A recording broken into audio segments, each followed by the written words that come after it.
Salutare, bine v-am regăsit într-un nou video. Eu sunt Robert de la Dubițarii Motocicliști. Iasmina vă salută din spatele camerei și astăzi o să vorbesc și o să vă prezint noua baterie a celor de la Li-Think.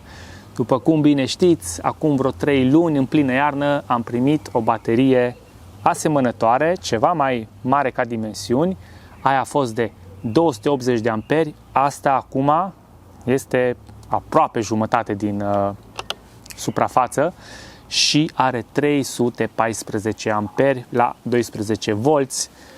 O să intrăm imediat în câteva detalii, descrieri, o să o desfacem. Avem aici câteva căpăcele din astea de plastic. O să dăm jos capacul, o să vedem exact cum arată ea în interior. O mulțime de lucruri o să povestim astăzi, dar bineînțeles că ce nu reușim să acoperim în acest video sau omit eu să spun, o să vă rog să îmi lăsați comentarii, o să încerc să aflu chestiile care vă interesează despre baterie și, bineînțeles, să ne urmăriți în continuare în turele noastre, în excursii, în expediții, pentru că bateria asta ne va servi de acum încolo în ieșirile noastre. Va fi bateria de bază. Înainte de toate, trebuie să trecem un pic prin specificații ca să vedeți ce am eu de față aici. Le e pe site oficial, pe li-think.de, dar în descriere o să găsiți link direct spre această baterie. Noi avem un link de afiliere, aia înseamnă că dacă voi comandați prin linkul nostru, ne ajută și pe noi, dar venim și spre voi cu un cod de reducere de 7%, cod pe care îl găsiți, bineînțeles, în descriere. Iar acum, după cum putem vedea, avem mai multe fotografii cu bateria. Dăm puțin în jos și vedem câteva specificații de bază, și anume 12V, 314 amperi, aia vine 4 kW, 4019 Wh capacitate de stocare. Sunt celule IV A+, adică celule de foarte bună calitate, celule de ultimă generație. Bineînțeles că este o baterie LiFePO4, adică cu litiu fier fosfat. Conectivitate Bluetooth 5.0, putem vedea pe aplicația telefonului toate detaliile, caracteristici, consum și așa mai departe. O parte foarte faină sau o funcție foarte faină este că are auto-încălzire. O să intrăm imediat în detaliile acestei funcții. Are protecție la temperatură scăzută și, bineînțeles, alte plus 30 de protecții. O să vedem și interiorul ei. Este un cadru din aliaj. Aici afară este plastic, dar în interior este din aliaj. Un cadru foarte solid, foarte bine izolat și foarte bine protejat de șocuri. Prețul, nu? Vă interesează prețul? Bineînțeles. Dacă se cumpără și se face comanda pe o adresă din Germania, nu se mai plătește TVA-ul, adică 505 euro costă acolo.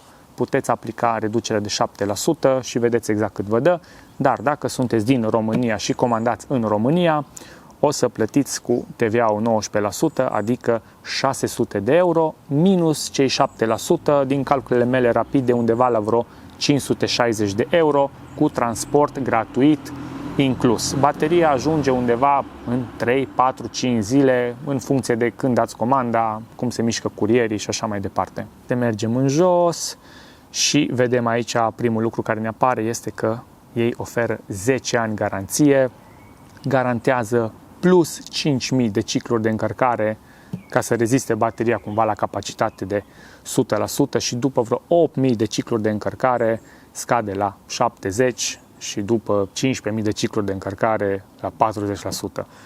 Real o să vedeți că nu reușiți mai mult de poate câteva zeci de cicluri să-i faceți, pentru că având capacitate foarte mare, durează până o descărcați, durează până o încărcați, deci o să aibă viață lungă și frumoasă alături de voi.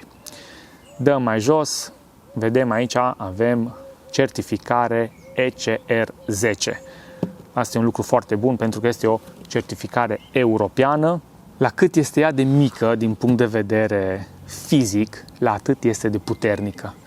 Are un BMS de 300 de amperi. Asta înseamnă că poate, cum spun eu în termeni băbești, să scoată, deci poți să tragi din ea 300 de amperi continuu. Aia vine 3800 de W, aproape 4 kW poți să tragi din ea constant. Bineînțeles, dacă ai cu ce, dacă ai cabluri groase, dacă ai un invertor baban, în rest nu ai cum. Eu am un invertor de maxim 2000 de W continuu și mai mult de 1000, 3, 4, 500 de W nu am ce consumator să pun pe el. Dar ideea e că bateria este gândită în așa fel încât să poate să ducă 3800 de W continuu. Cei de la Liting se laudă și spun că au calitatea construcției interioare numărul 1 în lume. De asta vă spuneam că imediat o să o desfacem și o să vedem exact cum arată, pentru că ei garantează că fac o lucrare și o calitate foarte bună.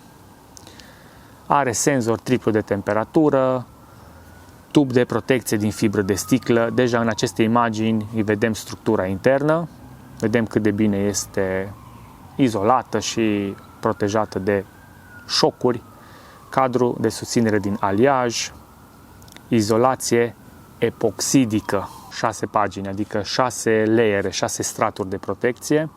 Vă spuneam de acel BMS de 300 de amperi, dar pe moment, dacă e nevoie din vari motive să trageți foarte mult curent din ea, pentru o secundă rezistă chiar și la 1000 de amperi, pentru 3 secunde la 900 de amperi, pentru 5 secunde 600 de amperi și pentru 10 secunde 450 de amperi. Poate sunt anumite dispozitive care efectiv la pornire o secundă au un consum foarte mare. Acum ei ne mai arată aici cam la ce poate fi folosită pentru viața la rulotă, autorulotă, în garaj, studio, tabără de corturi, o căbănuță, ca și UPS și backup sau pe o barcă. În cazul nostru o folosim la dubiță, dar bineînțeles că puteți să o folosiți în aproape orice fel de scenariu. Având funcția de autoîncălzire și protecția la frig, este potrivită pentru a fi folosită iarna. De obicei, cei cu autorulote sau cu anumite rulote trebuie să lase bateria undeva mai în afară, nu unde e neapărat încălzită locația. Și atunci, dacă, de exemplu, avem poate minus 5, minus 10 grade peste noapte, cum am pățit și eu deja cu bateria actuală pe care o am, cea de 280 de amperi, am văzut cum funcționează autoîncălzirea. Diferă foarte puțin între ăsta și ăla, în sensul că la bateria de față, în momentul în care ajunge la 0 grade, oprește încărcarea. Dar oprește încărcarea în sensul că, de fapt, își activează autoîncălzirea. Probabil că o să tot auziți zgomote și mașini pe aici, pentru că am încercat ieri să ieșim la pădure să filmăm treaba asta, ne-a prins ploaia și am venit acasă. Astăzi am vrut să mergem din nou la pădure, afară bate vântul destul de tare și ne-am refugiat aici la bloc. Ne-am ascuns cumva, dar suntem, bineînțeles, între mașini și oameni, deci îmi cer scuze dacă să mai aud gălăgii și zgomote și mișcare. Ce vreau eu să vă spun despre această autoîncălzire este că dacă, de exemplu, peste noapte avem minus 10 afară, peste noapte nu aveți niciun încărcător pe ea sau panourile solare nu lucrează, pentru că eu în permanență, de obicei, am conectate panourile solare prin MPPT la bateria LiFePO 4. Până dimineață poate bateria ajunge la, să zic, minus 3 grade celula. Dacă n-ar avea autoîncălzire, degeaba în momentul în care iasă soarele și panourile primesc curent, bateria nu se încarcă pentru că e protejată să nu fie încărcată la frig, să nu îi se deterioreze celulele și atunci tu ai trebui cumva să o încălzești, să o duci în casă, să dai drumul la căldură în mașină, să o faci în așa fel încât să nu o încarci sub 0 grade. Deci în momentul în care apare ziua, vin primele raze de soare sau de lumină și începe panoul solar să bage, deci asta e un lucru foarte important, începe să ajungă curent la baterie, fie de la panouri sau de la un anumit încărcător, dar în general de la panourile solare, bateria simte că vrea să fie încărcată și în loc să lase încărcarea să se întâmple, în primă fază începe autoîncălzirea. Are nevoie aproximativ de 8-10 amperi, adică de vreo 100-120 de W, să înceapă să se încălzească. Asta durează până ajunge la temperatura de plus 10 grade. Dar în momentul în care ajunge la plus 5, până la plus 5 doar încălzește. Deci tu degeaba îi dai, de exemplu, prin panou solar, nu știu, 100 de W, că nu o să intre nimic în baterie, ci doar se duce spre acea autoîncălzire. În momentul în care trec 10-15 minute, 20 de minute și ajunge la 5 grade, eliberează încărcarea, dar în același timp încă își trage și pentru încălzire. Să spunem că deja bate soarele tare și îți bagă 150 de W. 100-120 de W merge spre autoîncălzire și 30 de W deja merge spre încărcarea bateriei. Peste alte 10-15 minute sau 5 minute în funcție de caz, ajunge bateria la plus 10 grade, decuplează autoîncălzirea și tot curentul care vine de la panouri sau de la încărcător merge spre încărcarea bateriei. Asta e un lucru foarte, foarte fain. Apoi mai are încă o protecție, dacă, de exemplu, e folosit în cazuri extreme, la minus 20 decuplează bateria. Aici am mai avut discuții. Ce se întâmplă dacă eu mă duc la Polul Nord și afară sunt minus 40 de grade și peste noapte bateria ajunge la minus 20, dar eu am anumite chestii conectate la baterie. Că bateria, în momentul în care ajunge la minus 20, decuplează, adică își închide eliberarea de curent. Nu mai dă curent nici la, nu știu, frigider, la ce aveți voi înăuntru. Părerea mea personală este că cazuri, cred că extrem de rare să poți să ajungi tu cu bateria într-un asemenea scenariu în momentul în care tu chiar o folosești. Dar, bine de știut, la minus 20 de grade oprește și la minus 10 eliberează. Da? Deci îi dă drumul la acel blocaj, sau cum se spune, acea restricție. Aici avem și câțiva timpi aproximativ, zice așa, la încălzirea de sub 5 grade, încălzitorul integrat pornește automat, încălzește bateria până la 10 grade cu plus. Timp tipic de încălzire aproximativ 20-30 de minute dacă se află la minus 10 și 30-40 de minute dacă se află la minus 20. Cazuri extreme, eu în cazul meu v-am spus, am ajuns într-adevăr cu bateria să aibă cam 0 grade, cam acolo, și la cea de 280 de amperi o încălzește până la plus 15 grade, deci durează un pic mai mult. Aici deja la 10 grade cu plus ei consideră că e suficient de caldă. De ce fac mai toate brandurile în ziua de azi acest model de baterie, aceste dimensiuni, aceste capacități? Pentru că a fost gândită pentru autorulote sau pentru dubițele mai mari, gen Fiat Ducato, Citroen Jumper, Peugeot Boxer. Toate astea mari au loc sub scaunul șoferului. Așa și ne scrie aici. Ideal pentru instalarea sub bancheta sau sub cutia scaunului. Depinde pe ce parte, dar în general la șofer este loc exact pentru dimensiunea asta de baterie. Ceea ce e foarte, foarte tare. Eu în cazul meu la Opel Vivaro nu am loc, dar e bine de știut că dacă aveți una din aceste modele de mașini sau v-am spus anumite autorulote, încape perfect sub scaun. Foarte repede trecem prin specificațiile care ni le dau ei aici. O să le vedeți acum și voi pe ecran, le puteți, bineînțeles, citi. Da? Baterie LiFePO4 la 12V, 314 A, cum v-am spus, 4000 de Wh.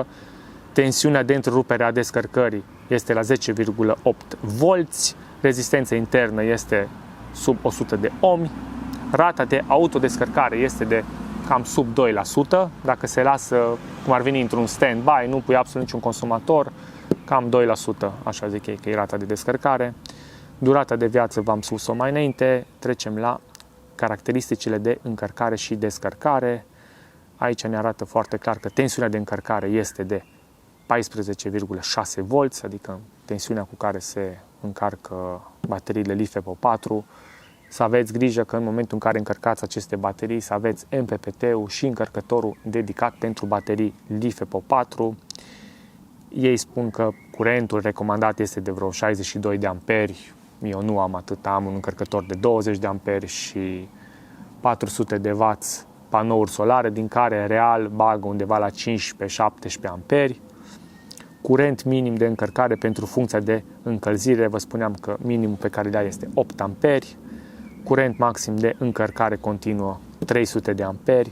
Curent maxim de descărcare continuă 300 de amperi. Deci acest BMS de 300 de amperi este valabil atât pentru descărcare cât și pentru încărcare.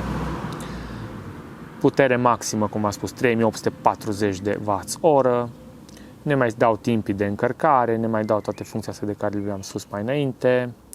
Funcțiile BMS-ului, are protecție la încărcare la temperatură scăzută, la temperatură de oprire a încărcării este la 0 grade, exact ce vă spuneam mai înainte. Deci acum nu mai ne repetăm, nu mai rost să intrăm în aceste detalii, exact parametrii de care vă spuneam înainte cu gradele, funcția de încălzire, iară ne spune, parametri și structuri interne, are 3 senzori de temperatură, aliaj de înaltă rezistență, cum spuneam, acele plăci cu 6 fețe, protecția liniilor electrice, protecție colectivă, deci multe protecții și multe chestii foarte faine. Dimensiuni fizice, foarte important, uitați cât e de mică, 38 de centimetri pe 27 de înaltă și doar 20 de lată. Din punctul meu de vedere este foarte mică, este varianta mini, așa se și numește, varianta mini. Aliaj din ABS PC, cum spuneam, din plastic, are protecție IP65, adică se poate stropi cu apă, nu pățește absolut nimic, să nu facem submarin din ea, zic totuși. Greutatea, 28 de kg. O baterie de 100 de amperi, în mod normal, este acolo la 90 kg, evident 300 de amperi, de 3 ori atâta, 28 de kg. Greutatea celulelor, 22,4 și restul sunt alte componente. Cuplu de strângere aici la șuruburi este de 12 Newton și șurubul este de 12 mm cu cala M8. Se pot lega 4 în serie sau 4 în paralel. Bateria are câte 4 celule și cam astea au fost datele, să spunem așa, tehnice despre baterie. Acum, ce o să urmeze? Vreau să scot aceste căpăcele, să o desfacem, să vă arăt și vouă ce sub acest capac. Și eu sunt curios, sincer să fiu, am mai văzut poze. Bateria cealaltă n-am desfăcut, e pe același principiu, tot așa cu șuruburi, dar de data aceasta vreau să vă arăt ce se găsește sub și după aceea, bineînțeles, să o montăm în dubiță, pentru că o să câștig câțiva centimetri, o să mergem cu toate mai încolo, cu frigiderul, cu stația de curent, cu tot ce mai am eu pe lângă baterie, o să ne deplasăm un pic și dacă totul va merge bine și câștigăm aici loc, poate o să mai muncim zilele viitoare la ceva mic proiect de apă, chiuvetă, nu știu, vedem. Hai să desfacem. Voi bineînțeles că voi nu o să trebuiască să faceți treaba asta, dar eu, având în vedere că am primit bateria pentru test și pentru a vă prezenta, eu o să trebuiască să fac o mică gaură aici. Dau o mică gaură în căpăcel și îl scot afară, pentru că altfel nu am cum să scot acest capac de aici. Aceste căpăcele eu trebuie să le sacrific. Sub ele se află șurubul pe care o să le desfacem, 4 pe parte, 4 pe alta și 2 în mijloc. 10 șuruburi trebuie să dăm jos. Hai să scoatem cele 10 șuruburi. Merge repede că folosim mașinăria.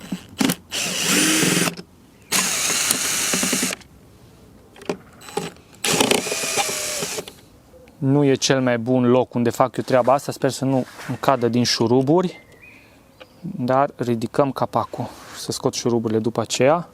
Avem aici un silicon care ar trebui să rămână aici înăuntru, o să și încerc acum să-l dau jos încet. Este foarte bine sigilată carcasa. Am întors un pic bateria spre lumină, să vedeți cât de bine arată toată structura. Uitați ce cabluri sănătoase avem și ce bine sunt izolate aici conectorii ăștia, uite, plusul, minusul. Să vedem, absolut toate șurubelele sunt siliconate, care oferă o extra protecție cumva și contact mai bun și eu. Uite aici. Vedem tot felul de senzori de temperatură, cred că sunt ăștia, aceste lamele pe care sunt conectate firele, eu cred, nu 100%, dar eu cred că sunt senzorii de temperatură, că spunea că vine cu 3 senzori și aici apare 1, 2, 3, dacă nu mă înșel, posibil să greșesc, puteți să mă corectați cei care cunoașteți mai bine partea asta de electronică, de electrică. Eu le-am spus celor de la Lithium că nu mă pricep la ceea ce înseamnă partea asta așa de electrician. dar le-am spus că eu voi desface bateria și vă voi arăta ca să vedeți cât de bine arată interiorul, cât de curat este tot așa lucrat, da? Nu-i nimic haotic, totul e la locul lui. Aici acum dacă o să se filmeze în interior o să vedeți și partea de spumă cât de bine e izolată față de peretele lateral. De aici, de undeva din gaură se vede. Aici vedem că este trecut Litink, da, și avem BMS-ul de 300 de amperi și câteva date.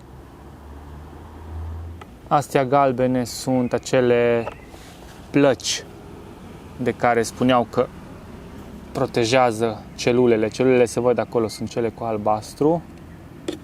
Cam așa s-a integrat bateria de 280 de amperi, tot de la Litink, tot 28 de kg, dar dimensiunile sunt puțin mai mari. Dacă pe cea de 314 amperi o culcăm, are dimensiunile aproximativ la fel și ar veni cam până pe aici, care are 38 de centimetri, iar asta are 50 și ceva. Deci e cumva mai scurtă, dar asta pare culcată și aia ar fi în picioare, aia o să vină puțin mai înaltă, o să vină până undeva pe aici. Din păcate nu o să mai văd nivelul de motorină de la încălzitorul ăla de 2 kW de la Vevor, dar o să gândesc eu un sistem.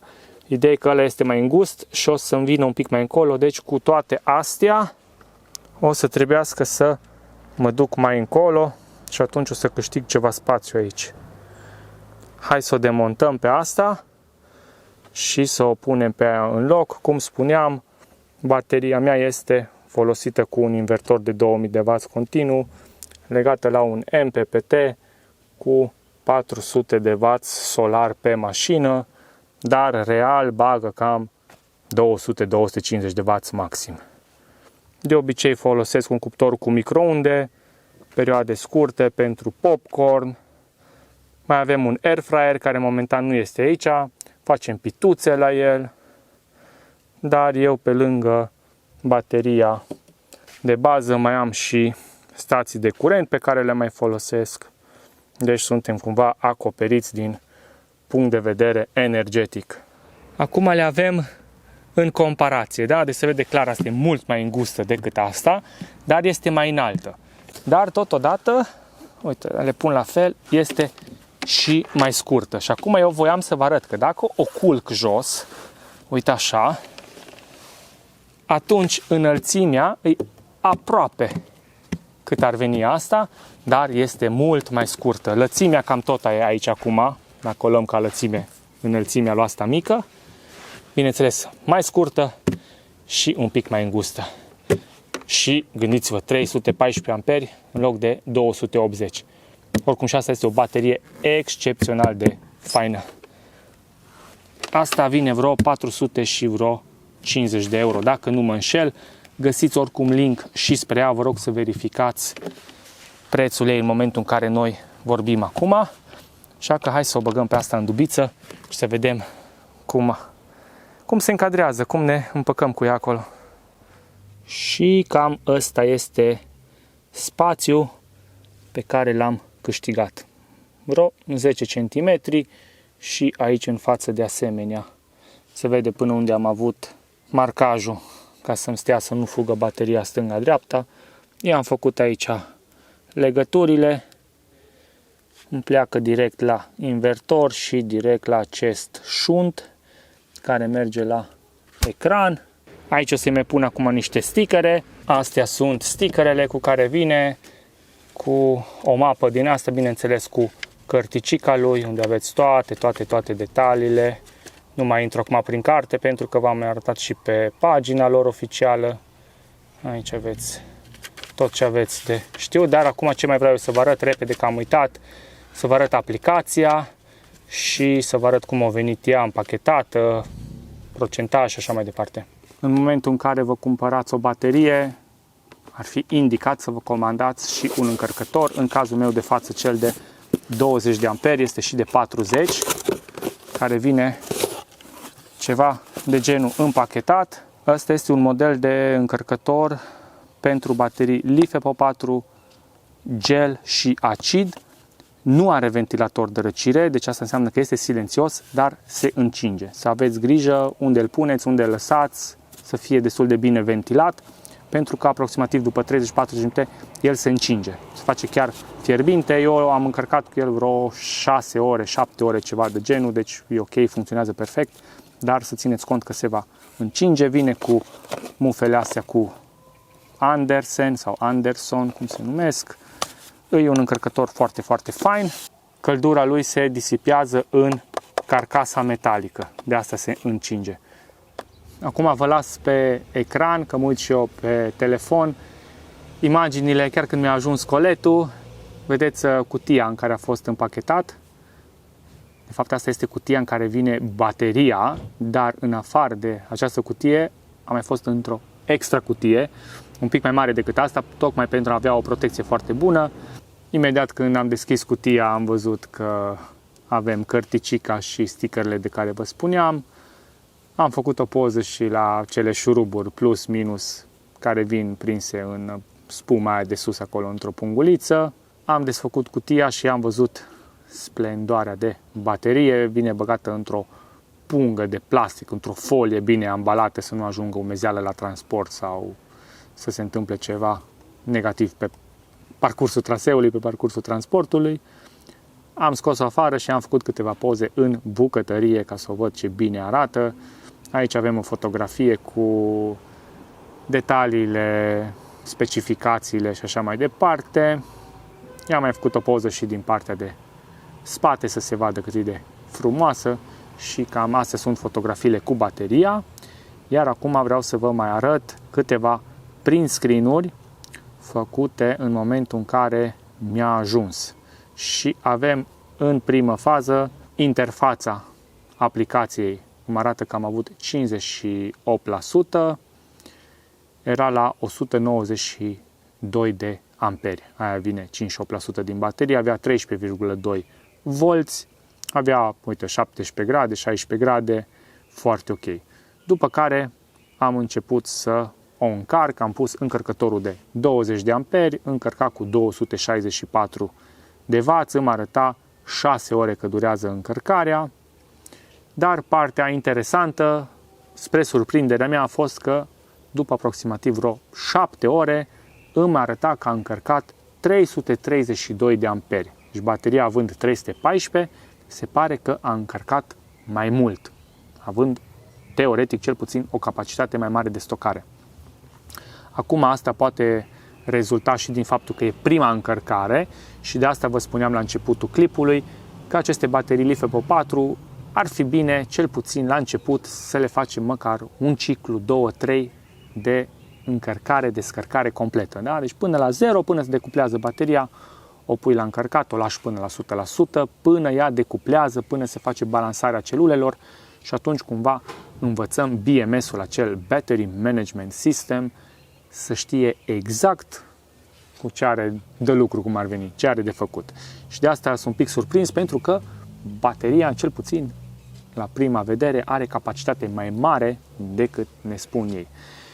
Eu astăzi am vrut să mai fac niște teste, să spun așa, de descărcări masive, dar eu nu am cu ce. Așa că o să dau drumul la cuptorul cu microunde, totuși să vedem că funcționează bateria, bineînțeles. Am dat drumul din nou la înregistrarea ecran, vă las acum ce văd eu pe telefon. Intrăm în aplicația Litink și având ambele baterii la îndemână, vedeți și voi ce văd eu, da? Cele două baterii. Și le conectăm, intrăm la dashboard și le avem pe ambele afișate. Vedem că bateria de 280 de amperi momentan este la 79%, cu 13,3 volți. Are o temperatură, uite-te, de 29 de grade, pentru că de ceva timp deja stă afară în soare. Nu e indicat să le țineți în soare. Și dacă dăm pe bateria nouă de 314 amperi, vedem că este 100%, este la 13,8 volți, pentru că e încărcată maxim și, cum spuneam, uite, ne arată 332 de amperi stocare. Are 28 de grade momentan. Ce o să vreau acum să fac? Îi să pornesc invertorul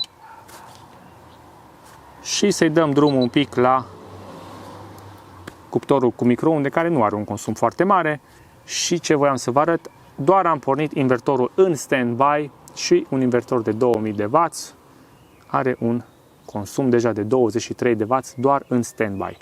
Eu de asta tot timpul vă recomand să încercați ca instalația electrică din dubiță să nu o aveți în permanență pe 220. Să încercați să folosiți frigider la 12 V, încălzitor pe motorină la 12 V, becuri la USB sau la 12 V și ocazional să folosiți lucruri la 220.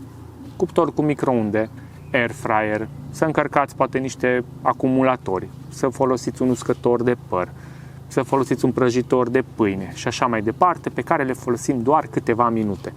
Dar uite, de exemplu, dacă avem un frigider, poate care nu este la 12 V și este pe 220, frigiderul trebuie să meargă non-stop, deja din start noi avem un consum constant de 23 de W.